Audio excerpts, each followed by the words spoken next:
perché porto un esempio concreto di un'azienda che lavora. Noi in un'azienda abbiamo speso 95.000 euro extra budget in DP, in dispositivi di protezione individuale. Il governo di questi 95.000 euro ci ha riconosciuto 8.500 euro.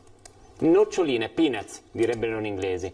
Quindi bisogna veramente fare una manovra, se si vuole fare shock e abbiamo così tanti... Ecco, un'altra cosa che a me ha preoccupato, qua ci danno a fronte di 100.000 euro 8.500, però parlano di miliardi come fossero noccioline.